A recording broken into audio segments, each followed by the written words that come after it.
आप अच्छे और स्वस्थ होंगे और परीक्षाओं की तैयारी में लगे होंगे। सुनने में आ रहा है कि जल्द ही राजस्थान के अंदर आरएएस भर्ती परीक्षा का नोटिफिकेशन जारी होने की संभावना है। इसके अलावा राजस्थान की दूसरी बड़ी भर्ती एसआई का भी नोटिफिकेशन आने की संभावना है। तो जो प्यारे बच्चे आरएएस या एसआई की तैयारी कर रहे हैं तो उनके लिए क्या ये टॉपिक इम्पोर्टेंट जाने वाला है। तो आरएएस का जो मुख्य पेपर होता है उसमें जीएस वाले पार्ट में क्या है, जीएस पेपर 3 के अंदर है जो करंट अफेयर से संबंधित क्या है ऐसा टाइटल दिया जाता है और उस पर आपको क्या डिटेल से बताना पड़ता है। जैसे इंटरनेशनल लेवल की राजनीति मान लो या समसाई की जो घटना होती है, दैनिक घटनाएं, उनके बारे में पूछा जाता है। इसके अलावा अपन बात करें जैसे 10वीं 12वीं लेवल की जो परीक्षाएं होती है, 10th लेवल 12th लेवल की जो एग्ज़ाम होती है उनमें भी क्या है करंट अफेयर की जानकारी पूछी जाती है। तो ये वीडियो आपके लिए भी इम्पोर्टेंट हो सकता है। इसमें देखेंगे पॉइंट टू पॉइंट अपन चर्चा करेंगे जो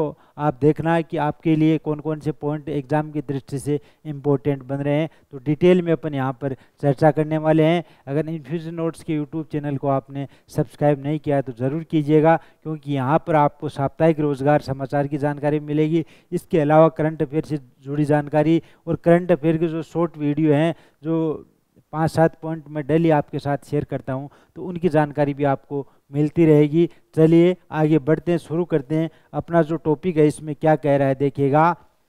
शी जिनपिंग की रूस यात्रा रोक पाएगी रूस यूक्रेन के युद्ध को। इसमें आपसे पूछा जा रहा है क्या अभी फिलहाल ही में चीन के राष्ट्रपति शी जिनपिंग ने रूस की यात्रा करी है, तो उससे यात्रा से रूस और यूक्रेन के युद्ध के ऊपर क्या प्रभाव पड़ेगा। क्या इस यात्रा से इन दोनों देशों के बीच में होने वाला जो युद्ध चल रहा है, लड़ाई चल रही है, वो रुक पाएगी। तो इसके ऊपर अपन क्या है डिटेल में चर्चा करेंगे। ये देखिएगा रूस के राष्ट्रपति इधर हैं, चीन के राष्ट्रपति, दोनों देशों के राष्ट्रपति आपस में मिले हैं और उनके बीच में क्या क्या वार्तालाप हुई उनके ऊपर भी यहाँ से अपन डिटेल में जानेंगे। चलिए पॉइंट टू पॉइंट मैं आपको यहाँ पर बताऊंगा। पहला ही पॉइंट आपके सामने देखिएगा, पॉइंट टू पॉइंट आप समझ जाओगे कि हाल ही में चीन के राष्ट्रपति शी जिनपिंग ने क्या है रूस की यात्रा की है। ये यात्रा पूरे विश्व के लिए महत्वपूर्ण क्या है साबित हो सकती है। अगर दोनों देशों के बीच में जो लड़ाई चल रही है रूस और यूक्रेन के बीच में, अगर वो मामला उनका शांत हो जाता है, लड़ाई रुक जाती है, तो ये यात्रा क्या है सबके लिए ही एक महत्वपूर्ण यात्रा साबित हो सकती है। क्योंकि शी जिनपिंग ने रूस के राष्ट्रपति पुतिन से मुलाकात कर रूस यूक्रेन युद्ध पर भी चर्चा की है। हाल ही में चीन ने 24 फरवरी 2023 को 12 बिंदुओं का रूस यूक्रेन युद्ध के ऊपर एक घोषणा पत्र भी जारी किया है। रूस इस घोषणा पत्र को भी मानने को तैयार है। आइए हम जानते हैं कि वह 12 बिंदु कौन से हैं जिनके ऊपर रूस ने क्या है सहमति जताई है, यानी कि उन्होंने हामी भर दी है। पहला ही पॉइंट आपके सामने देखिएगा। पहला पॉइंट है चीन ने अपने पत्र में कहा है कि सारे देशों को अंतर्राष्ट्रीय कानूनों का क्या करना चाहिए, पालन करना चाहिए, जिससे क्या है कि शांति बनी रही है।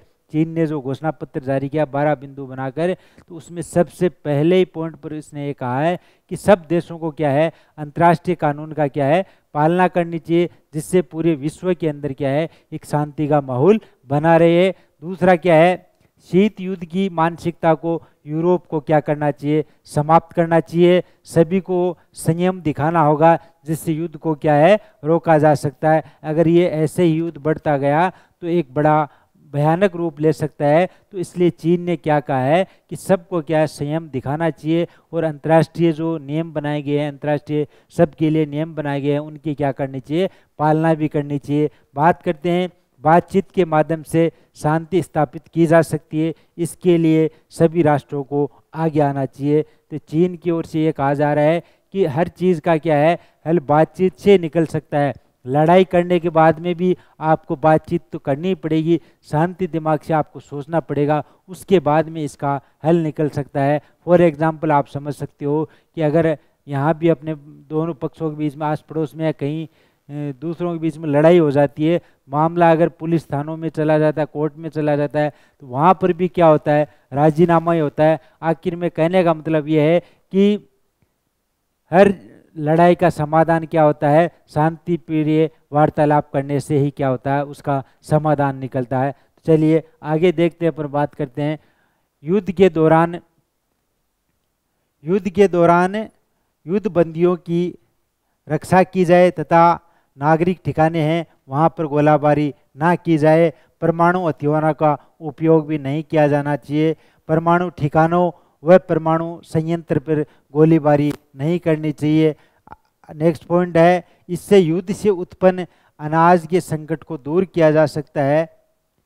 राष्ट्र मिलकर अनाज की निर्यात की समस्या को भी क्या कर सकते हैं, दूर कर सकते हैं। तो ये मेन पॉइंट है, इनके ऊपर क्या है, रूस ने भी अपनी सहमति जताई है। एक तरफा प्रतिबंधों के खिलाफ है चीन।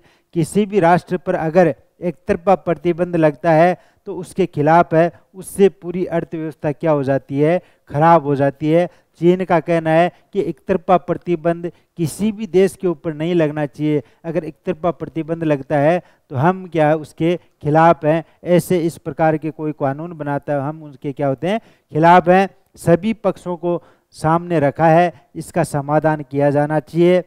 जो भी तबाही हुई है उसके लिए अगर सभी राष्ट्र आगे आकर आर्थिक सहयोग कर समस्या का समाधान करना चाहते हैं तो चीन अपनी ओर से सहयोग देगा।